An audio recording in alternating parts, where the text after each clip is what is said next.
The year was 1348, and the dark veil of the Black Plague draped across Europe, casting its ominous shadow over the lives of thousands. Fear permeated the air, and the stench of death lingered on the wind like an unrelenting specter.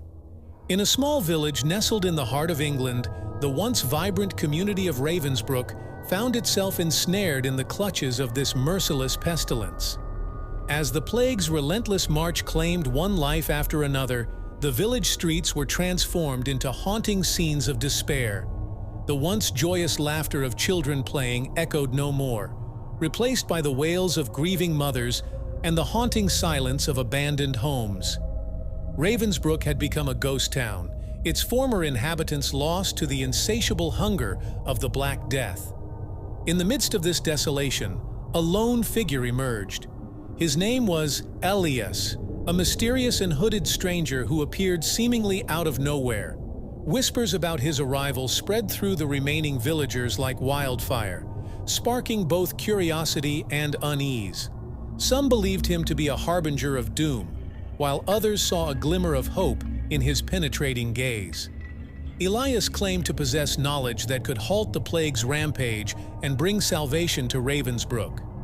Desperation gripped the hearts of the remaining villagers, and they turned to him as their last hope. In the village square, beneath the skeletal remains of a once majestic oak tree, Elias began to weave his tale. He spoke of ancient texts and forbidden knowledge, of a pact with powers beyond mortal comprehension.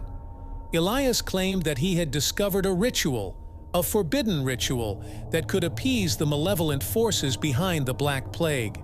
As the villagers listened with a mix of skepticism and desperation, Elias outlined the ritual's intricacies. The ritual required a sacrifice, one that chilled the blood of those who heard it. A living being, pure of heart and untouched by the plague, must willingly give their life to appease the cosmic forces responsible for the village's suffering. The villagers exchanged uneasy glances, torn between the desperate desire for salvation and the moral quandary of sacrificing one of their own. As night fell, casting the village into an eerie darkness, the villagers gathered in the square. Elias, shrouded in his hooded cloak, guided them through the ritual's unsettling steps. A hush fell over the assembly as they watched, their breath catching in their throats as the ritual reached its climax. A young woman named Isabella stepped forward, her eyes filled with a mixture of fear and determination. She had lost her family to the plague, and the pain of her grief propelled her to make the ultimate sacrifice for the sake of her fellow villagers. With a trembling hand, she extended it towards Elias, offering her life to the unseen forces that held Ravensbrück in their grip.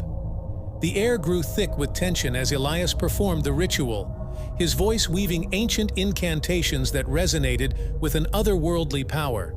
The ground seemed to tremble beneath their feet, and a bone-chilling wind swept through the square. Shadows danced on the walls, and the very air pulsated with an unnatural energy. As the ritual reached its crescendo, Isabella's form began to glow with an ethereal light. Her sacrifice, a tragic yet noble act, seemed to resonate with the cosmic forces that held the village captive. The air grew still, and the haunting whispers of the plague subsided to an eerie silence. For a moment, hope flickered in the eyes of the villagers. Had they truly appeased the malevolent forces that plagued their home? The answer came swiftly and mercilessly. As the light surrounding Isabella faded, revealing her lifeless form, the air filled with a guttural, otherworldly roar. Dark tendrils of mist snaked through the village, manifesting into grotesque, shadowy figures that seemed to materialize from the very essence of despair. The villagers recoiled in horror as the true nature of the ritual unfolded. Elias, his hood falling back, to reveal a face twisted with malevolence, raised his arms in triumph. The village square was now a nightmarish tableau of despair, with the wailing shadows dragging the villagers into the abyss. The once hopeful faces of Ravensbrück contorted with terror as they realized the true cost of their desperation. The ritual, far from saving them, had unleashed a darkness more insidious than the plague itself. The village, now devoid of life, echoed with the sinister laughter of Elias and the tormented cries of lost souls. Dawn broke, casting a cold light upon the desolate remnants of Ravensbrück. A lone crow perched upon the skeletal oak tree. It cawed mournfully, as if bearing witness to the tragedy that had unfolded beneath its boughs.